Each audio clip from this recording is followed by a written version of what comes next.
So I thought today we'd talk a little bit about the Ontario Disability Support Program Act, otherwise known as Odsp Act.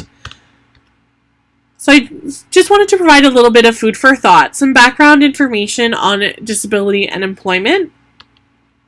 So a study was done in 2012 that found there are nearly 1.9 million people in Ontario with a disability. That's approximately 1 in every 7 people.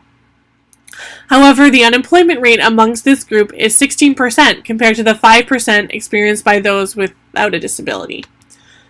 This study has indicated a severe need for assistance as well as advocacy for those living with a disability. So in response to the ever-growing population of those with disabilities, the continual decline in their employment, and the continuous high percentage of those with disabilities living with or under the poverty line, legislation was put into place in order to bring about positive change to the lives of those living with a disability. With that being said, what is the purpose of this act? So the Ontario Disability Support Program Act was set into action in 1997 with the purpose of establishing a program that provides income and employment support to eligible persons with disabilities, recognizes that government, communities, families, and individuals share responsibility for providing such supports, effectively serves persons with disabilities who need assistance, and is accountable to the taxpayers of Ontario. So who's eligible for income support? So no person applying is eligible for support unless the budgetary requirements of the person and any dependents exceeds their income and their assets do not exceed the prescribed limits provided in the regulations. The person qualifies as a person with disabilities. The person is a resident of Ontario. The person and the prescribed dependents provide information and the verification of information required to determine eligibility. The person and any dependents meet any other prescribed conditions relating to eligibility. A person is not eligible for income support if the person is dependent on or addicted to alcohol, a drug, or other chemically active substances. The alcohol, drug, or other substance has not been authorized by prescription. The only substantial restriction in activities of daily living is attributable to the use or cessation of the use of alcohol, drug, or other substance at the time of determination of eligibility. So now I think it's really important that we define what is disability under this act.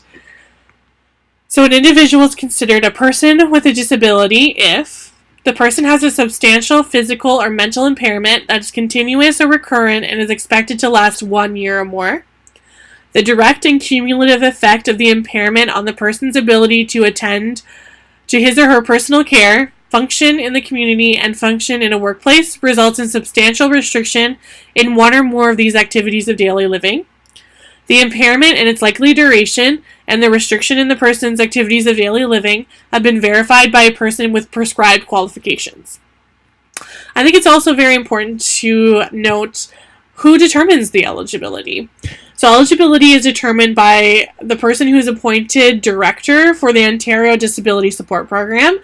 The director is appointed by the Ministry of Community and Social Services. Another important thing that I do want to touch on is what can happen if there's a failure to comply. So if there's a failure to comply or meet the needs of eligibility for income support, the director can refuse to grant income support. The director can declare the person ineligible for income support for a prescribed time period. The director can reduce or cancel the income support or part of the benefit that is related to the failure to comply. The director can suspend the income support or suspend the part of the benefit that is related to the failure to comply. So now we're going to talk about the second component of this act, which is employment supports. So what's included and who is eligible? So employment supports may be provided to the eligible person with a disability in order to remove barriers to the person's competitive employment and to assist the person in attaining his or her competitive employment goal.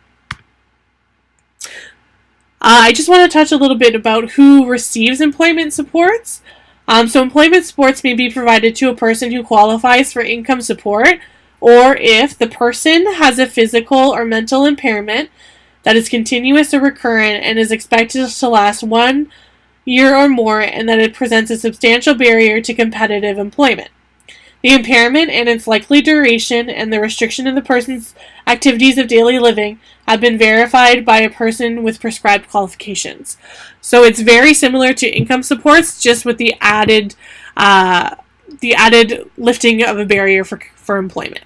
So who is eligible for employment supports? So the person has to be a resident of Ontario. The person intends to and is able to prepare for, accept, and maintain competitive employment. The person is a member of the prescribed disability class. The person enters into a funding agreement with a service coordinator based on competitive employment plan.